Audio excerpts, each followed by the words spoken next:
శ్రీమాత్రే నమః. రేపటి నుంచి రామ నవరాత్రులు కదండి. ఎలా పూజ చేసుకోవాలి అని అడుగుతున్నారు. మీకు కలశ స్థాపన చేసుకునే అవకాశం ఉంటే కలశాన్ని స్థాపించండి. లేదు అంటే రామ పట్టాభిషేకం చిత్రపటం ఉంటుంది కదా, రామ పట్టాభిషేకం ముందు మీరు కూర్చుని దీపారాధన వెలిగించి మీరు విష్ణు సహస్రనామ స్తోత్రం వస్తే విష్ణు సహస్రనామ స్తోత్రము, లేదు అంటే రామ ఆపదుద్ధారక స్తోత్రం గాని, రామ రక్షా కవచం గాని, రామరక్షా స్తోత్రం గాని చెయ్యండి. అసలు అన్నిటికంటే మించి నేను మొన్న కూడా చెప్పాను, సుందరకాండ పారాయణం చేయమన్నాను. ఈ 9 రోజులు సుందరకాండ పారాయణం చేయండి. మరి మాకు ఎలా వస్తుందండి అని అనుకుంటారా? అందుకే సుందరకాండని నేను పారాయణం చేసి రోజుకో శ్లోకం ఛానల్లో పెట్టాను. 55 సర్గలు చేశాను అనమాట. ఒక్కొక్క సర్గకి ఒక్కొక్క విశేషం అనమాట. మనం కొన్ని సర్గలను గనక పారాయణ చేస్తే మనకి వచ్చిన కష్టాల నుంచి, మనకి వచ్చిన బాధల నుంచి బయటపడిపోతాం. నేను ఈరోజు 55వ సర్గ అప్లోడ్ చేస్తున్నాను. దాని విశేషం ఏంటో తెలుసా? మనకి కోపం వచ్చిందని అనుకోండి, ఏం మాట్లాడతామో తెలియదు. ఆ కోపం వచ్చినప్పుడు మన విచక్షణని మనం కోల్పోతాం. అప్పుడు మనం ఏదైతే మాట్లాడతామో ఆ మాటలు ఎదుట మనిషిని బాధ పెడతాయి, కొన్ని బంధాలని దూరం చేసేస్తాయి. మనం అన్ని మాట్లాడేసిన తర్వాత అయ్యో ఈ మాట అనవసరంగా మాట్లాడనే, వాళ్ళు మనకి దూరం అయిపోయారే అని బాధపడతాం కదా. ఇలాంటి సంఘటనలు చాలా మంది జీవితంలో వస్తాయి. కానీ ఆ కోపం వచ్చినప్పుడు సహనంగా ఉండి కాసేపు మనల్ని మనం నియంత్రించుకుంటే అసలు ఎటువంటి బాధ ఉండదు. కానీ కోపం వచ్చినప్పుడు మనల్ని మనం ఎలా నియంత్రించుకోగలుగుతాం? నియంత్రించుకోలేము. గబుక్కున మాట అనేస్తాం. అలా కోపాన్ని నియంత్రించుకుని ఆ కోపం వచ్చినప్పుడు కూడా మనం సరిగ్గా ఆలోచించేలా చేసేదే సుందరకాండలో 55వ సర్గ పారాయణం అనమాట. ఆంజనేయ స్వామి వారు లంకా నగరాన్ని దహనం చేసేసిన తర్వాత సాగరం దగ్గరికి వచ్చి తన తోకని ఆ నీటిలో ముంచుతూ ఉంటారు. అలా తోకని సముద్రంలో తడుపుకుంటూ ఒక్కసారి లంకా నగరం వైపు చూస్తూ ఉంటారు. మంటల్లో దహనం అయిపోతూ ఉంటుంది. అలా మంటల్లో దహనం చేసేసిన ఆంజనేయ స్వామి వారికి ఒక్కసారిగా భయం కలుగుతుందనమాట. అయ్యో ఎంత తప్పు పని చేశాను, ఎంత పొరపాటు పని చేశాను, కోపంలో నేను ఏం చేస్తున్నానో నాకు అర్థం కావటం లేదు, కోపం విచక్షణని కోల్పోయేలా చేస్తుంది. అయ్యో నా తల్లి సీతమ్మ ఉంది కదా, నా సీతమ్మకి ఏ హాని జరిగిద్దో అయ్యో అంటూ విలవిల్లాడిపోతూ వెంటనే ఆయనకి ఒక మాట స్ఫురణకు వస్తుంది, ఒక విషయం స్ఫురణకు వస్తుంది. అగ్నిని పుట్టించిన ఆ సీతమ్మ తల్లికి నష్టమేం జరగదు, కష్టమేం జరగదు, నా సీతమ్మ తల్లి భద్రంగా ఉంటుంది, క్షేమంగా ఉంటుందని మళ్ళీ ఆయన అంతా ఆ కోపంలో లంకా నగరాన్ని తగలబెట్టేశాను అనే ఆ బాధని తమాయించుకుని ఆలోచిస్తారనమాట మళ్ళీ సరిగ్గా. అప్పుడు దేవతలు కూడా చెప్తారు, సీతమ్మ సురక్షితంగా ఉంది, నువ్వేమీ బెంగపడవలసిన అవసరం లేదు అని.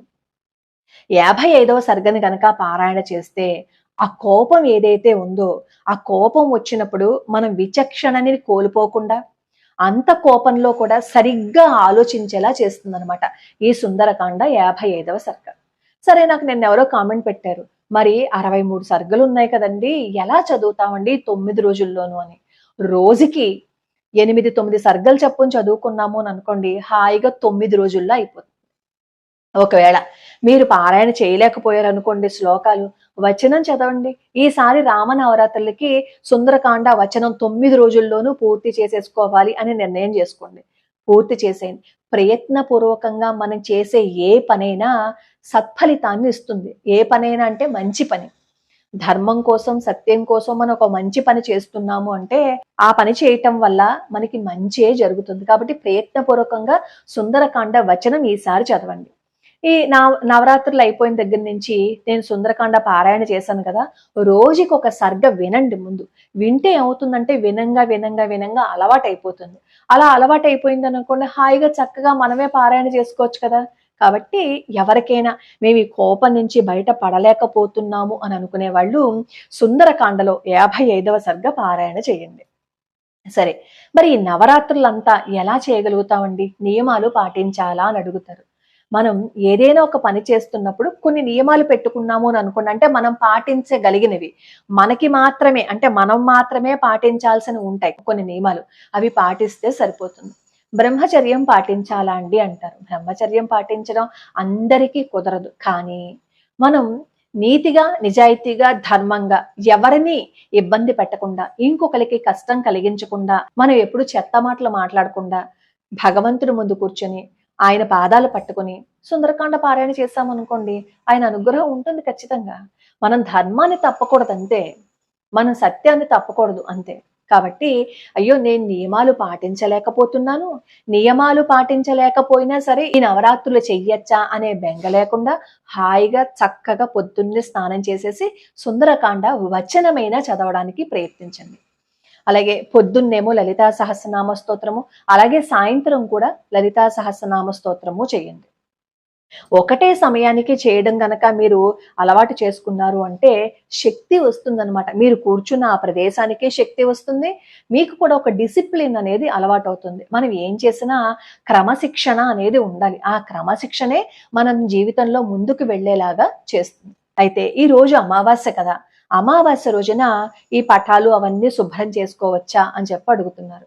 అమావాస్య రోజు శుభ్రం చేసుకోవచ్చు, కాకపోతే మీరు భోజనం చేసేసిన తర్వాత పూజా మందిరాన్ని ముట్టుకుని మేము శుభ్రం చేసుకుంటామండి, భోజనం చేసేసిన తర్వాత మేమేమి బాత్రూమ్కి వెళ్ళలేదు, కాళ్ళు చేతులు కడిగేసుకుని మేమేమో దేవుడి మందిరం శుభ్రం చేసేసుకుంటాము అంటే అది మాత్రం కుదరదు. మీరు ఖచ్చితంగా స్నానం చేసే పూజా మందిరాన్ని ముట్టుకోవాలి.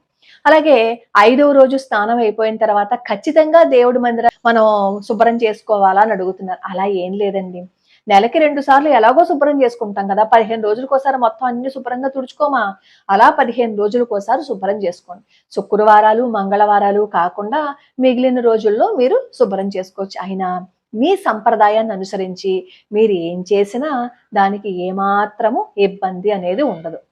కాకపోతే భోజనం చేసి మాత్రం దేవుడి మందిరాన్ని ముట్టుకోకండి. ఒకవేళ మీరు పొద్దున్న భోజనం చేసేసారని అనుకోండి, సాయంత్రం శుభ్రం చేసుకోవాలని అనుకున్నారనుకోండి, స్నానం చేసి అప్పుడు పూజా మందిరాన్ని ముట్టుకోండి. అంతే తప్ప స్నానం చేయకుండా మాత్రం పూజా మందిరాన్ని ముట్టుకోవద్దు. సరే, ఈ రామ నవరాత్రులు చేస్తాం కదండి, ఈ రామ నవరాత్రులలో మనం ఏం నైవేద్యం పెట్టాలి? ఈ సుందరకాండ పారాయణం అయిపోయిన తర్వాత ఓసారి నమస్కారం పెట్టేసి వడపప్పు పానకం నైవేద్యం పెట్టండి, అదే తీసుకోండి. అసలు శ్రీరామ నవమికి మీరు సుందరకాండ పారాయణ చేసేస్తే ఒక రీఛార్జ్ అన్నమాట. ఈ డిశ్చార్జ్ అయిపోయిన ఈ బ్యాటరీ ఏదైతే ఉంటుందో మళ్ళీ రీఛార్జ్ చేస్తుంది, సంవత్సరానికి సరిపడా శక్తిని మళ్ళీ మనకి ఇస్తుంది. అసలు అందులో ఉన్న ప్రతి విషయాన్ని కాస్త ఆ వచనాన్ని అర్థం చేసుకుని చదివితే మన జీవితంలో వచ్చే ఎన్నో సమస్యలకి పరిష్కార మార్గం మనకి సుందరకాండలో కనబడుతుంది, శ్రీరామాయణంలో మనకి కనిపిస్తుంది. కాబట్టి అయ్యో మాకు సమయం లేదు అని అనుకోకుండా, ఒకవేళ ఆఫీస్కి వెళ్తే ఆఫీస్లో కాస్త సమయం ఏదైనా దొరికిందనుకోండి, అప్పుడు ఆ వచనం తీసి ఆ వచనం చదవడానికి ప్రయత్నించండి. మనం భగవంతుడి కోసం కొంచెం సమయాన్ని కేటాయించాము అని అనుకోండి, ఆ సమయంలో మనకి ఇంక వేరే ఏ ఆలోచనలు ఉండో, భగవంతుడి మీద మాత్రమే మనకి దృష్టి ధ్యాస ఉంటుందనుకోండి, అలా కొంచెం సమయాన్ని మనం కేటాయిస్తే అప్పుడు భగవంతుడు మన కోసం కూడా ఆలోచిస్తాడు. భగవంతుడి కోసం కేటాయించడం అంటే అర్థం ఏంటి? ఆ సమయంలో నీ మనసులో ఎటువంటి దురాలోచనలు ఉండవు. ఆ కొంచెం సమయమైనా సరే మనం భగవంతుడి దగ్గర ప్రశాంతంగా ఉండగలుగుతాం. ఆ ప్రశాంతంగా ఉండగలగడం అంటే నువ్వు ఒక మంచి పని చేసినట్లే కదా.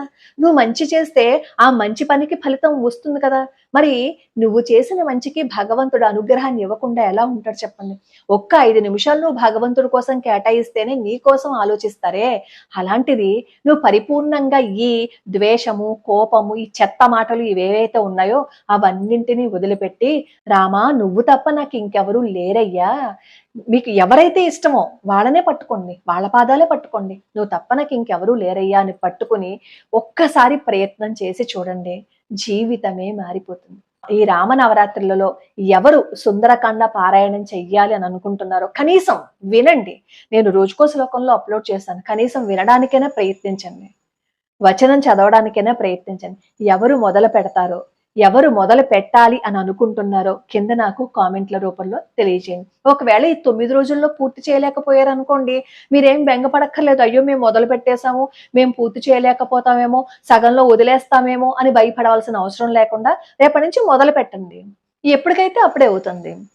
అప్పుడే చక్కగా హాయిగా మళ్ళీ మీరేమో రాముడి ఆలయానికి వెళ్ళి అక్కడ మీరు ఒకసారి అర్చన చేయించుకొని వచ్చేయండి. మొదలు పెట్టడం కావాలి. అది నెమ్మదిగా ప్రయత్నం చేస్తేనే కదా ఏదైనా సరే మనం చేయగలుగుతాము. అసలు ప్రయత్నమే మొదలు పెట్టకుండా ఉంటే ఏమి చేయలేం కదా. కాబట్టి రేపు ప్రయత్నపూర్వకంగా సుందరకాండ పారాయణ చేయడానికి మాత్రం ప్రయత్నించండి. జీవితంలో ఎన్నో ఎన్నో ఎన్నో ఇబ్బందులని సులభంగా దాటగలుగుతారు. ఆ శక్తిని మనకి ఆంజనేయ స్వామి వారు ఇస్తారు. ఈ రోజు అమావాస్య కదా, ఈ రోజు అమావాస్య కాబట్టి తర్పణాలు వదిలిపెట్టండి. లేదు అంటే సద్బ్రాహ్మణుడికి స్వయం పాకం ఇవ్వండి. స్వయం పాకంతో పాటుగా దక్షిణని కూడా సమర్పణ చేయండి. స్వయం పాకము అంటే ఒకరికి సరిపోయేది కాదు. వాళ్ళ ఇంట్లో నలుగురు ఉంటారు కదా, నలుగురికి తినే ఆహార పదార్థాలు ఇవ్వండి.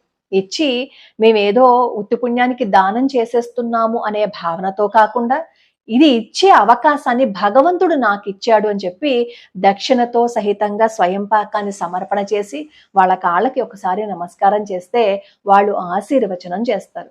ఒక వేద పండితుడు చేసిన ఆశీర్వచనానికి ఎంతో బలం ఉంటుంది. లోకా సమస్తా సుఖినో భవంతు, సర్వే జనా సుఖినో భవంతు.